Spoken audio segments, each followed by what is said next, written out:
empezamos a visualizar lo que significaba que este contexto de la intervención a domicilio formara parte de una manera, un formato de poder ayudar a la gente. Y entonces ahí nos encontramos muchísimas sorpresas, muy buenas sorpresas, ¿no? Como pues qué tipo de gente te llamaba, qué tipo de gente no llegaba a la seguridad social a poder verles. Hay dos sistemas que son fundamentales. El sistema nervioso simpático es el que te da el chute de energía para que tú vayas a la acción y para que estemos pues, como estamos hoy aquí, atentos, ¿no? Perceptivos, entregados, ¿no? Radiantes. Y el sistema nervioso parasimpático es que cuando os vayáis, yo entraré en relajación y calma. Claro.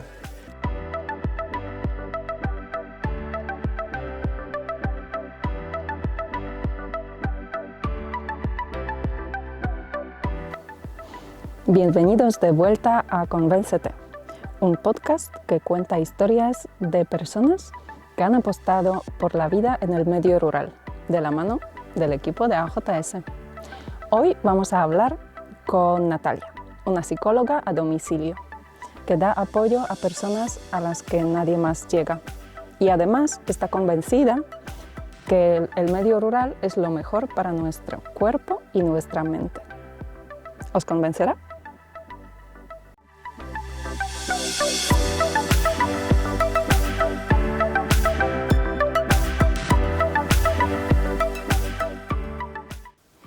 Pues hola Natalia. ¿Qué tal? Quería decir bienvenida, pero realmente tú deberías decirnos a nosotros bienvenidos.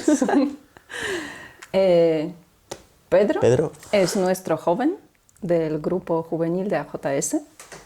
Detrás de la cámara, como siempre, tenemos a Toni. ¿Te vas a asomar esta vez? Muy bien. Y también tenemos una invitada especial aquí, Kira. A ver si se queda con nosotros durante toda la entrevista o si tendrá que salir mientras tanto. Seguro que se tranquiliza con un té. Hablando del té, estamos hoy tomando Respira y Suaviza. ¿Por qué has elegido este? Bueno, yo soy psicóloga, como bien vamos a hablar durante todo este podcast, y me encanta hablar de psicología y es algo que me apasiona. Entonces, claro, cuando me habéis puesto los test para elegir, pues yo le digo mucho a la gente con la que trabajo, respira y calma, ¿no? Este test se llamaba Respira y Suaviza, pero es que creo que me voy a quedar con el lema de, oye, respira y suaviza, ¿no? Porque al final es mucho más fácil enfrentar los retos de la vida que no puedes controlar desde este afrontamiento de respira y suaviza. Entonces me voy a quedar con el lema del té y a partir de ahora lo voy a utilizar también en las terapias, porque pues, es un buen anclaje. Sí. Eva y Eric, buen trabajo.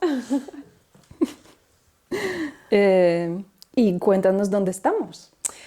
Bueno, este sitio es súper especial para mí. Os he invitado a la Casa Rural Arbillas porque es el sitio donde he crecido, junto con mi primo, que es mi primo hermano, que es mi familia, que es el promotor de todo esto, ¿no? Y de todo lo que está creando. Y es un lugar para nosotros súper especial, en la que nos hemos criado, crecido, aprendido, disfrutado, llorado, ¿no? De todo. Entonces estamos en un entorno natural privilegiado, estamos rodeados de naturaleza, estamos rodeados de un montón de factores de protección de la salud mental. Y yo recuerdo que no siempre he vivido en Arenas, que ahora lo comentaremos, pero recuerdo que cuando me encontraba mal allá donde estaba, ¿no? En algún lugar donde había vivido y había vivido algo difícil, pues mi madre, mi primo, mi familia decía, oye, ¿por qué no vas a Arenas y te recuperas, ¿no? Entonces así hacía una y otra vez. Si yo estaba mal, si me había dejado un novio, si se había ido un proyecto al traste, si, yo qué sé, si había estallado algo en mi vida, yo venía aquí y me recuperaba. Entonces, claro, bueno, hace ya mucho tiempo que no lo utilizo como un lugar de recuperación, porque afortunadamente, pues cuando he ido creciendo, he ido teniendo mis estrategias, ¿no?, de afrontamiento mucho más finas y he ido pudiendo, ¿no?, enfrentar la vida, que no para. Pero no descarto que cada vez que vengo yo estoy recuperando y me estoy cargando energía. O sea, que espero que todos os carguéis de esta energía bonita de este lugar porque es maravillosa. Sí, sí, ya hemos empezado. Sí. Ya de camino hemos empezado a cargarnos. Que hemos parado allí en el mirador. Espero que Toni os enseñe la vista, que es preciosa. Increíble. Y cuéntanos entonces de dónde eres, cómo ha sido tu recorrido por el mundo, por Arenas. Claro, bueno, yo nací en Valencia, bueno, yo nazco en Valencia, capital, en un hospital, como casi todos, ¿no? Pero mis padres pusieron en mi DNI que había nacido en un pueblo, que se llamaba Olocau. Era un pueblo muy pequeño de Valencia, en el interior. Y nosotros vivimos mis primeros 4 años de vida en Pla de Marco, que era todavía, o sea, ni siquiera el pueblo, como un lugar mucho más recóndito al lado del pueblo. Entonces, en mi carnet de identidad pone que nazco ahí en Olocau, y de hecho, la leyenda, que yo creo que es cierta porque me la cuentan en mi familia muchas veces, es que fui la única niña ese año que nació en Olocau. Pero claro, no era verdad. O sea, yo había nacido en el Hospital de Valencia. Bueno, la cuestión es que simbólicamente pues, iba a estar allí mis primeros 4 años de vida. Y después de ahí nos mudamos a Madrid y fue una temporada muy larga, hasta pasada mi adolescencia, el vivir en una gran ciudad, ¿no? Mi adolescencia, mi juventud, por supuesto, y donde se empiezan a construir un poquito tus pilares, ¿no? Y se empiezan a construir un poquito tus valores. Entonces yo no me encontraba. Yo en la capital, yo en Madrid, yo no me encontraba. Yo estaba ahí, estaba como tensa, ¿no?, por así decirlo. Por supuesto fue un momento de oportunidades, pues imaginaros, pues Madrid es un lugar de experiencias, es un montón de cosas, ¿no?, maravillosas, por supuesto que sí, pero no me terminaba de encontrar. Y entonces fui probando a ver qué es lo que pasaba, ¿no? Hasta que por circunstancias de la vida, y fue la vida, no mi elección, pues me vine a Arenas. Y digo circunstancias de la vida porque con la pareja con la que estaba en aquel momento, pues él mencionó este pueblo como una posibilidad de ir a vivir, y digo, hombre, ¿cómo? ¿Cómo que voy a ir a vivir a Arenas? ¿Cómo que es una posibilidad? Y efectivamente, pues aquí estuvimos 5 años viviendo, bastante, y luego pues todos los que me quedaron después. Y de ahí pues he saltado a otro pueblo, diciéndome a mí misma pues que la ciudad no es un lugar donde yo esté relajada, donde pueda respirar y suavizar, ¿no? Y no creo que sea el lugar donde yo pues pueda mostrar mis talentos o pueda estar en armonía, ¿no? Entonces, bueno, pues estuve en Arenas mucho tiempo y luego me he ido a un pueblo, a Madrid, que se llama Colmenar Viejo, que está muy cerquita de la montaña también. ¿Y cuánto tiempo llevas allí en Colmenar? Pues llevo 4 años. Voy a hacer 4 años ahora. ¿Y a qué te dedicas? Como decía, era una de las preguntas que íbamos a hablar mucho. Y bueno, pues la palabra que todo el mundo sabe que es a lo que me dedico es soy psicóloga. ¿Y en detalle? Claro, lo que pasa es que en detalle a mí me gusta hacer una psicología muy distinta. ¿En qué sentido? En formato y en perspectiva. En formato es porque nunca he pasado consulta en un consultorio, o sea, es decir, en un despacho. Siempre he hecho psicología o en el domicilio o en el entorno natural. Ahora también, obviamente, online, ¿no? Pero bueno, pues una cuestión de, y ahora si queréis lo hablamos, de cómo ha cambiado todo a partir de 2020, de la pandemia. Pero toda mi carrera profesional, que yo termino la carrera en 2007 y luego haces posgrados y haces cursos, pues empecé a trabajar en 2009, que de hecho es el alta que tengo de autónoma. Y a partir de 2009 empieza a pasar consulta, pero nunca en un lugar físico, siempre en el entorno del domicilio o en el entorno natural. Y eso pues empieza a marcar mucho mi estilo de cómo hacer psicología, claro. ¿Y por qué psicología? Pues si tengo que ser completamente honesta, y creo que tengo que serlo en este podcast. La verdad que sí, ahí va. No puedo Hola. contar cosas que no sean 100%. Yo iba para médico. Ah. Mi obsesión o creencia, no lo sé, o sea, en ese momento a mí me gustaba mucho pues decir que yo quería estudiar medicina. No sabía si me gustaba medicina, no lo sabes. Entonces yo decía, a mí me gusta mucho pues la medicina, sí, yo creo que sería médico. Y bueno, pues antiguamente tuve una selectividad horrible, pero del tipo que mi media era altísima en bachiller y mi selectividad suspendí 3. O sea, una cosa tremenda, o sea, un desastre total. Y es porque, bueno, es verdad que luego ya conociéndome, no se me dan muy bien esos entornos donde te la juegas todo a un día, ¿no? Ya os contaré si es que me preguntáis, pero he hecho deporte toda mi vida y también deporte de competición y yo era buenísima entrenando, pero el día de la competición fallaba siempre. Por los nervios. Pues, tendría que hacer todo un análisis de eso, pero sí, eran nervios, era autoexigencia, era presión, era que, bueno, pues que hay veces que la gente brilla en esos momentos y hay otra gente que nos venimos abajo. Entonces, bueno, yo era de las que me venía abajo, además recuerdo hace muchísimo tiempo como en una competición dije que no salía. O sea, que no salía, que me quedaba, que no salía. Y mi entrenador ahí convenciéndome para que saliera. Bueno, una historia. ¿Esto por qué venía? Que me has preguntado, me voy por las ramas. ¿Por qué psicología? Ah, claro, exacto, eso es. ¿Ves? Y es que, entonces, ¿Que la selectividad no te fue bien? No, nada, no me fue nada bien. Y entonces me puse delante de un papel y marqué las que me daban por nota y las que no me daban por nota. Y dentro de me daba muchísimas, tenía mucha buena nota, entonces me daban muchas por nota, pero había otras que no, pues medicina no me daba, odontología no me daba, es decir, había algunas que no. Y dentro de las que me daba por nota, yo decía, pues no sé, aquí hay una que pone psicología. Puedo probar.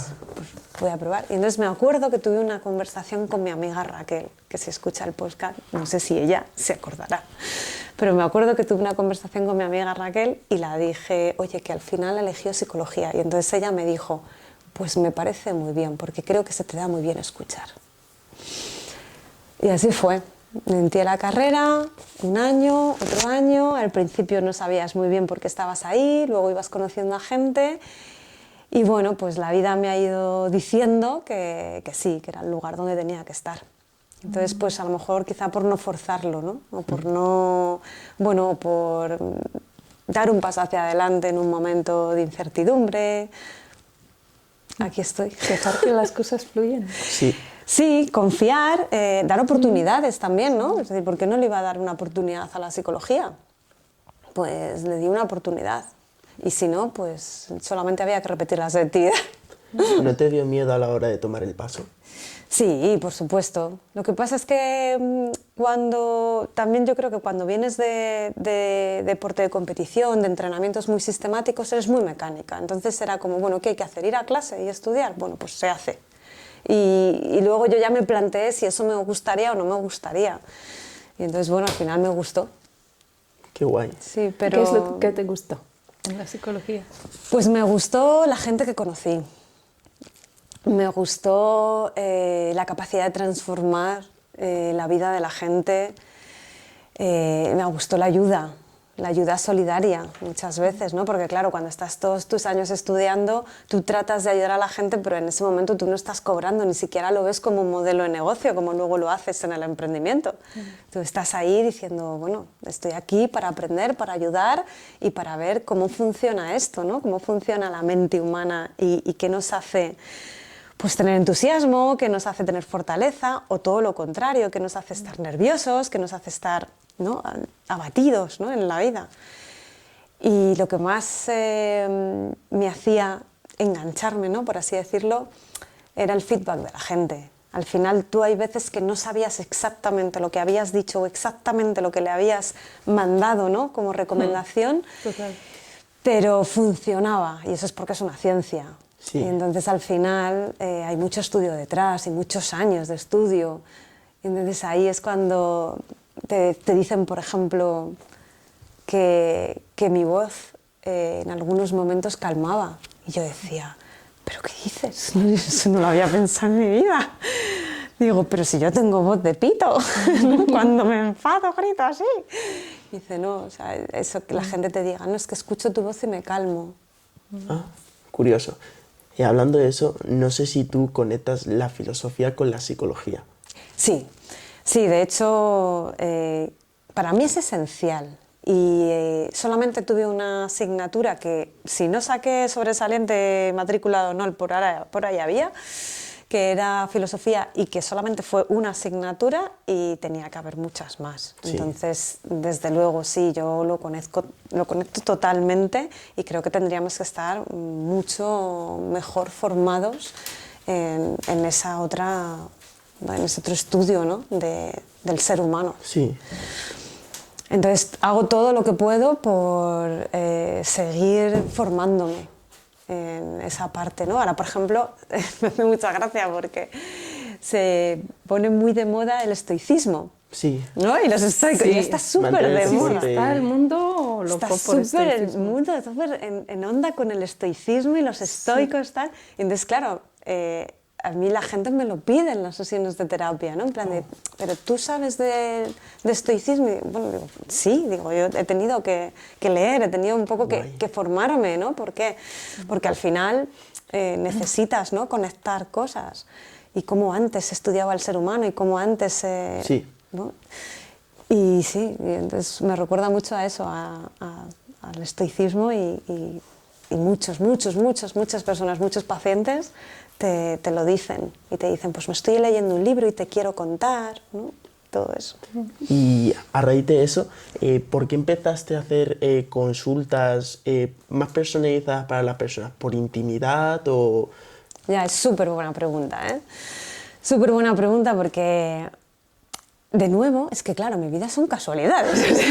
Lo que pasa es que luego me meto en las casualidades como una cosa, o sea, como si estuviera hecha a ello. Yo, entre la carrera y emprender, pues tuve trabajos, ¿no? Varios. Trabajos como, pues, socorrista. Trabajos como hostelería, ¿no? O sea, pues lo típico, pues vas a un bar, mi familia de Valencia tiene un bar, pues trabaja en el bar, y me saqué el título de socorrista, trabajaba en las piscinas. Y en una de las piscinas, y como me oiga ahora también esta madre se va a reconocer en el podcast, pues una de estas madres, de estos niños de la piscina que yo cuidaba, me decía, ay, al final del verano, ¿no? Me decía, ay, qué bien has sabido llevar a mi hijo, es que es un poco movido. Y yo decía, sí, sí. Además, o sea, este era el típico, no sé si ella se acordará, pero este era el típico niño que yo literalmente le sacaba de la piscina porque se ahogaba. O sea, era hiperactivo, y entonces era como, no, o sea, sal fuera de la piscina que te vas a ahogar. Y entonces me tocó tirarme al agua, vamos, hasta 2 ocasiones que yo recuerde perfectamente. Además, cuando eres socorrista y te pasa esto, no se te olvidan con facilidad estas situaciones. Entonces, claro, al final del verano me decía, ay, qué bien has sabido llevar a mi hijo, casi le faltó decir que le has salvado la vida. Pequeño detalle. Un par de veces. Y dije, bueno, digo, yo creo que será porque acabo de terminar psicología y bueno, pues creo que le entiendo, le sé leer, le sé llevar, ¿no? Y entonces como que dice, ay, no me digas. Y claro, la madre era psicóloga también. Y entonces ahora se está reconociendo totalmente, ¿cómo está escuchando? Sí. Dice, no puede ser, 2 más 2, 4. Saludos. Total. La tengo muchísimo cariño, y ella sabe que bueno, pues que probablemente sea una de las pioneras. Total, que me enrollo. La cuestión es que me dijo, pues ¿y por qué no intentas tratar a mi hijo? Y claro, yo la miré y le decía, digo, pues que no tengo una consulta. Dice, bueno, a lo mejor lo podemos hacer en casa. Entonces, es que la idea ni siquiera fue mía. Contextualizo. En esa época estaban los programas de Supernanny en auge. ¿Qué es eso? Pues Supernanny era una psicóloga que iba a las casas y era un show. Entonces había Supernanny en Australia, en Inglaterra, en Francia. En Polonia también. En Polonia había, pues en Polonia también. ¿En qué años? Pues esto era 2000 Sí, 2000. Entre 2000 y 2010. Ahí va, era una pulga 2004, entonces. 2005 a lo mejor podría Sí, ser. por allí. Sí, claro, yo terminé, sí, exactamente. Sí, 2005 puede ser que empezara todo y siguió hasta 2010. Estuvieron muchos años en muchos países. Y aquí en España había una psicóloga que se llama Rocío Ramos. Entonces ella representó esa super nanny, ¿no? y se iba a casa de los pacientes. Entonces, claro, la madre lo dijo, pero había todo un contexto. Y es que la psicología estaba ya como representada, ¿no? Claro, en el ámbito de las casas con estos programas. Y entonces yo dije, bueno, pues vamos a probar. Como todo lo que me pasa en la vida, o sea, que es como, pero ¿por qué voy a decir que no? Claro. Entonces fui para allá y un día y otro día y otro día y entonces se lo conté a una amiga que también se va, bueno, este nombre lo voy a decir porque los otros eran como, a lo mejor no, Sí. pero y se lo conté a Carla. Y ahora sí que podemos saludar a Carla. Hola, Carla. Que la va a hacer mucha ilusión. Y entonces se lo conté a Carla. Y dije, Carla, estoy haciendo esto. ¿Tú cómo lo ves? Y Carla, que era pues cuarto y mitad igual que yo, porque es que Almas gemelas. teníamos muchas cosas en común, decía, voy a probarlo también, a ver qué dices, qué haces. Y lo probó. Y entonces las dos empezamos a visualizar pues todo este emprendimiento. Empezamos a visualizar lo que significaba que este contexto de la intervención a domicilio formara parte de una manera, un formato de poder ayudar a la gente. Y entonces ahí nos encontramos muchísimas sorpresas, muy buenas sorpresas, ¿no? Como pues qué tipo de gente te llamaba, qué tipo de gente no llegaba a la seguridad social a poder verles, nunca, si no ibas tú, ¿no? ¿Qué pasaba? ¿Cómo se tenía que organizar esto? ¿Cómo se lo contábamos a otros psicólogos lo que estábamos haciendo? Si había investigación al respecto, si había libros, no había nada, de nada, de nada. Entonces, y bueno, entonces escribiste tú el libro. Bueno, sí, pero eso ha sido hace un año. O sea, el proyecto empieza probablemente en 2008, más o menos. 2008, yo creo que debe empezar, 2007, 2008. Sí, muy pegadita a cuando termino la carrera. El proyecto, lo que es probar, conceptualizar, hipótesis, se lo cuenta Carla, todo esto, ¿no? Y como probablemente en 2009, que fue cuando me di de alta en Autónomos, y 2010, pues fue un poco el momento en el que se inicia todo el proyecto. Y a partir de ahí, pues llevamos hasta el día de hoy. Entonces, cuando vino la pandemia, yo dije, creo que es el momento de hacer algo distinto, ¿no? Y creo que las cosas van a cambiar mucho. Y lo que tú concebías que iba a pasar en el mundo no va a pasar, Natalia. Además, tengo otra amiga que también podemos saludar, que se llama Katia. Hola, Katia. Que siempre me dice... Mira. Que soy muy visionaria y que yo lo veo todo y tal. Digo, sí, yo lo veré, pero a veces me equivoco, porque claro, ¿cómo voy a prever una...? O sea, digo, no soy vidente, ¿sabes? Yo puedo intentar entender los contextos y qué es lo que va a pasar y hacer hipótesis. Que viene una pandemia, no lo sé. Entonces, bueno, pues vino la pandemia y yo dije, ay, algo va a cambiar. Algo va a cambiar y esto no va a ser igual en mi gremio, en mi profesión, no va a ser igual. Efectivamente no lo ha sido, ahora la psicología online es primordial, es imprescindible, ¿no? Entonces, ahí fue cuando empecé a escribir el libro y tardé nada, lo que fue en los meses de la pandemia, porque todo estaba aquí, porque había hecho muchísimos cursos. Y luego pues me fui por las editoriales y en 2023 sale el libro con un montón de colaboraciones, porque llamé a muchísima gente que había hecho intervención a domicilio conmigo y les dije que escribieran pues un caso, un aprendizaje, etc. Entonces hay como más de 20 colaboraciones que están escritas en el libro.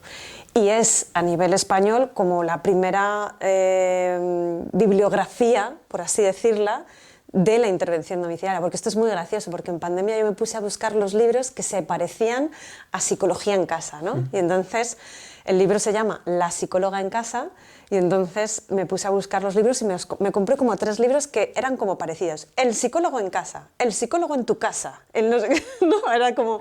Y me los compré y me los leía y decía, pero si es que no hablan de esto. O sea, era como un nombre comercial, pero no estaban hablando de hacer psicología en casa, ¿no? Y entonces, bueno, pues ahí ya le puse La psicóloga en casa, porque además pues, tengo pues, bueno, pues toda una historia también con el tema de hablar en femenino, porque claro, a mí en mi universidad, o sea, yo hago la carrera de 2002 a 2007 y a mí en mi universidad me hablaban en femenino, en aquella época, hace 20 y tantos años, ¿no? O sea, entonces, claro, era muy sorprendente que hace 20 años te hablaran en femenino en tu clase porque todas éramos mujeres. Claro. Y a lo mejor había un hombre y hablaban en femenino los profes. Entonces, claro, pues era la psicóloga en casa y éramos la mayor parte mujeres. Eso mola, porque a medida que pasa el tiempo ves el progreso que ha tenido la civilización. Y el lenguaje siempre marca tendencia, pensamiento, creencias. Sí, hoy parece lo natural, ¿no? Sí. Si escribes un libro tú, pues claro que es psicóloga en casa, ¿cómo va a ser? Claro. Sí, sí, sí. Y entonces sale el libro y de repente la psicología cambia completamente después de la pandemia. Completamente. Y yo pues lo veía venir. Y efectivamente los psicólogos, mi gremio, decide que quiere hacer psicología online y que la parte de la psicología presencial o la intervención a domicilio, pues de alguna forma está, bueno, como para anécdota, ¿sabes? Experiencias. Sí, como para una experiencia que pongas en el currículum o como algo anécdota. Y entonces el proyecto se ha intentado que no muera y no morirá, y se ha intentado que bueno, pues que la intervención a domicilio siga adelante. O sea, es que es muy interesante porque la gente decía, jo, tenías que haber escrito el libro antes, Natalia. Y yo decía, ya, pero es que es ahora cuando hay que reivindicarlo, porque es ahora cuando toda la parte online está en súper auge y entonces necesitamos que alguien abandere la parte presencial. Claro. Y entonces dije, bueno, pues ya está, pues ha sido ahora. Ha sido ahora y es ahora cuando estoy intentando, pues eso, que efectivamente no se olvide lo importante que es la parte presencial. ¿Y a quién se dirige tu libro? Se dirige fundamentalmente a terapeutas, terapeutas en general, ¿eh? O sea, es un libro muy de psicología hacia psicólogos, ¿no? y eso, pero es terapeutas en general. Y, a ver, una pregunta. ¿Cuál es, por así decirlo, el objetivo que tiene o que abarca el libro para la persona que lo lee? ¿Qué objetivo tienes para esa persona? Qué buenas preguntas haces, ¿eh? No.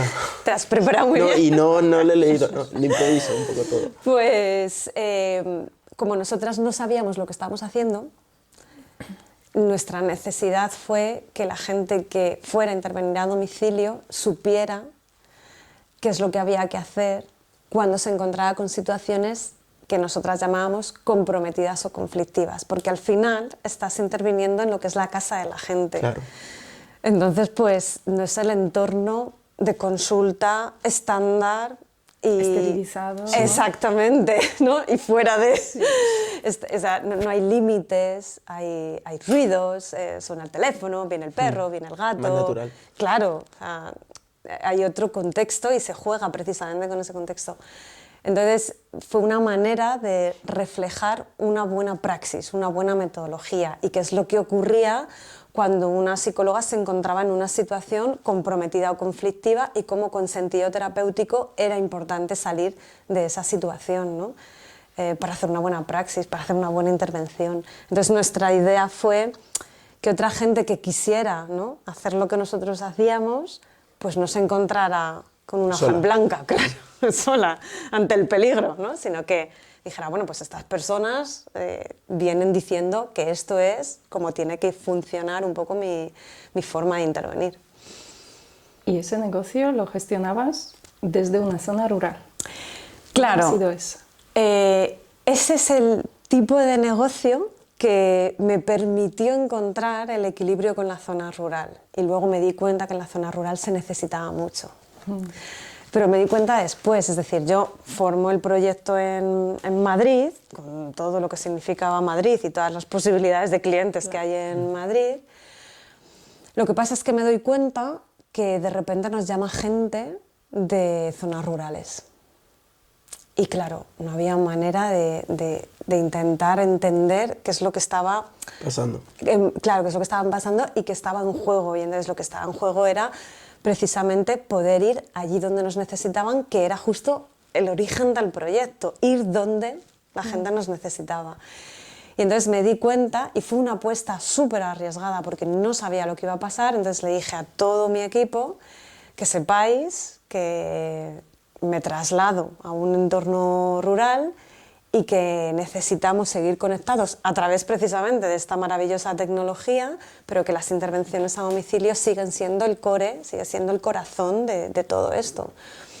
Entonces, vamos a ver qué es lo que pasa y cómo sobrevivimos un poco a esta transición que quiero hacer.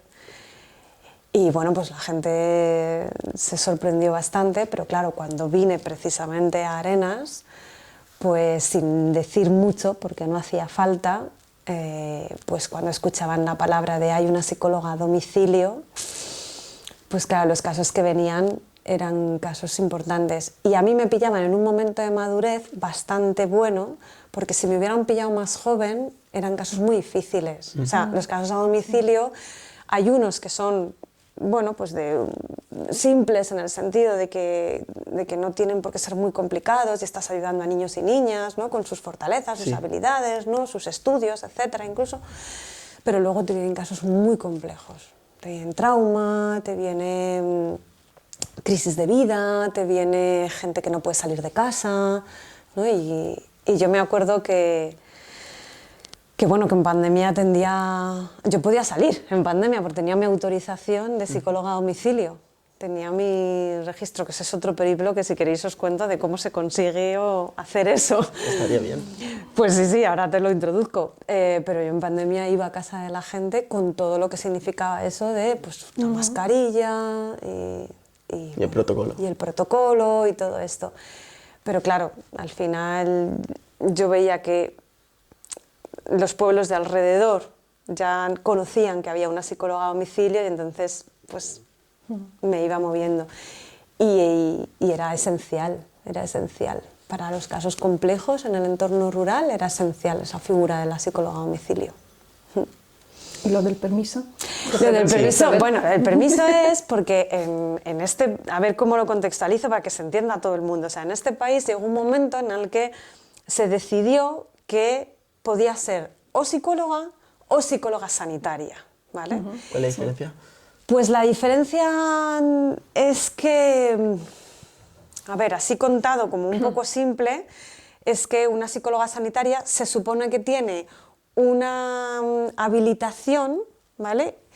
Y en este caso sería una formación y una experiencia que le permiten atender a casos más clínicos y más complejos, ¿vale? Más o menos. Entonces, cuando en este país se decide poner un poco esta división, ¿no? en nuestro propio gremio, nos tuvimos que definir y dividir entre lo que son psicólogas y psicólogas sanitarias. Pues en esta división, para ser psicólogas sanitarias, lo que decidieron es que teníamos que tener un centro físico. Y yo me negué. Dije, no. Digo, no puede ser. O sea, no puede ser que la psicología sanitaria solo se deba aplicar en un lugar físico. Digo, porque es que entonces la gente que está poniendo estas normas no entiende y no está viendo lo que yo estoy viendo y los casos complejos que yo estoy atendiendo en casa de la gente. Gente que no se puede desplazar, gente que no se puede mover, gente que está en cuidados paliativos, o sea, no lo está viendo. O sea, gente que tiene agorafobia, no lo están viendo. ¿Qué es agorafobia? Pues que no puedes salir de casa, que no puedes estar fuera de espacios abiertos. en espacios abiertos. Yo sé lo que es claustrofobia, pero lo otro no lo sabía. Sí. Es al revés. Exacto. Agorafobia es que no puedes salir a espacios donde puedas interactuar con otras personas y sean espacios abiertos. Es decir, estás en tus cuatro paredes porque ahí es donde sientes seguridad. Entonces yo decía, no lo están viendo, no lo están viendo. Entonces emprendo toda una lucha de la mano del Colegio Oficial de la Psicología de Madrid, diciendo, oye, que se os está olvidando algo, que tenemos un montón de psicólogos a domicilio dentro de la plataforma, atendiendo a casos complejísimos que nunca van a tener un centro y que tienen que ser sanitarios, o sea, que estas personas no se les puede dejar fuera. Y se consiguió con tan mala suerte de que las competencias en este país están transferidas. Entonces, allí donde no se pudo hacer la lucha, no se consiguió. Es decir, tú puedes ser ahora mismo psicóloga a domicilio sanitaria en Madrid, en Barcelona, en Valencia, en Melilla, pero no puedes serlo en Galicia y no puedes serlo en Castilla y León, porque no hubo nadie que abanderó esa lucha, por así decirlo, para que lo sanitario no estuviera al lado de lo físico. Y ese es el dolor, por así decirlo, que se quedó de aquel momento. Sí, y es dolorosísimo, es muy doloroso. Entonces, ¿cómo ejerces tú en Arenas de San Pedro, que es Castilla y León? Claro, pues, como sanitaria, pero sin centro. Claro, no ejercía como sanitaria. Lo que pasa es que en pandemia, como hubo un estado de alarma y un estado de emergencia, pues claro, al final yo iba nunca me lo pidieron, pero yo iba con mi papel de la Comunidad de Madrid. Y yo decía, da igual, yo me voy a ver a mis pacientes. Y la gente no iba a saber si ese papel que correspondía era una cosa muy pintoresca, ¿no? Sí, no creo que ningún policía hubiera visto eso antes nunca, ¿no? De ser un estado como en un momento muy concreto, claro. Sí, pero en realidad no podría haberlo hecho. Tienes toda la razón. Claro. Pero me lo salté. Y menos mal, por toda esa gente que necesitaba ayuda. Me lo salté totalmente. Y esa era la historia de... Y otra cosa que quería decir, que no sé si te la habrás preguntado, pero a medida que pasa el tiempo, ¿tú ves diferencias en el desarrollo, en crecimiento a nivel cerebral entre chicos y chicas? Pues la verdad, no te sabría responder con exactitud. Entre mi experiencia y mis pacientes veo bondades y fortalezas en chicos y en chicas. Probablemente la ciencia te diga que hay diferencias, ¿no? Pero no son diferencias a nivel neuroanatómico o a nivel fisiológico, a nivel estructural. Son diferencias que vienen, como sabéis, y desgraciadamente a nivel contextual y a nivel de educación y a nivel de qué creencias y a nivel poco. Entonces, si me preguntas, ¿no? Pues por esa parte de cómo se van desarrollando, ¿no? Chicos y chicas, entiendo jóvenes, ¿no? Sí. En esta sociedad, pues tienen una labor muy complicada y yo creo que las chicas, y así me llega en las consultas, tienen un reto por delante que es la imagen. Y bueno, lo vemos mucho, ¿no? En redes sociales sobre todo, ¿no? Claro, sí, y lo vemos mucho en las reivindicaciones, ¿no? De no eres tu cuerpo, no eres tu cara, no eres tu nariz, no tienes que cambiarlo, ¿no? Y hay mucha reivindicación de que lo bonito en ti, lo bello en ti, tiene que ver con otra cosa que no nos enseñan, ¿no?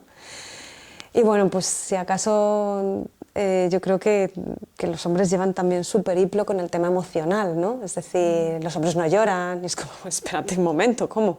¿No? O sea, que se os pide que, ¿no? Que se hace como una imagen. Claro, que haya como más fortaleza, ¿no? Que haya más fuerza, como más testosterona, no sé. Entonces sí, o sea, hay retos distintos. Yo te contestaría esa pregunta diciendo que tienen retos distintos. Interesante, me parece increíble. Sí, tienen retos distintos y es porque la sociedad nos trata distintos. Y si estamos comparando, ¿cómo, o si se puede hacer alguna comparación o distinción entre la gente de la zona rural, la gente de las ciudades y qué retos tienen a nivel mental, emocional? No sé, la diferencia de los casos que hayas tenido allí, que hayas tenido aquí. Sí. A ver, la gente de la ciudad tiene el reto de entender su sentido de vida. Porque cuando estás en la ciudad, hay un estrés, bueno, de hecho hay muchos estudios, os contaré un estudio que es muy interesante, que miden el nivel de cortisol en función de las ciudades. ¿Qué es el cortisol? El cortisol es la hormona que se mide cuando quieres medir el estrés, se mide en sangre, te hacen un análisis y se mide en sangre. Y entonces lo que salía es que las ciudades, la gente que participaba en este estudio y que era de las ciudades, tenía niveles de cortisol más altos. Y entonces la gente que estaba más estresada. Con lo cual el reto al que se enfrentan es entender cuál es su sentido de vida, por qué están donde están y cómo quieren vivir ahí. Y sobre todo dominar su sistema nervioso parasimpático. Entonces me preguntabas, ¿y qué es eso?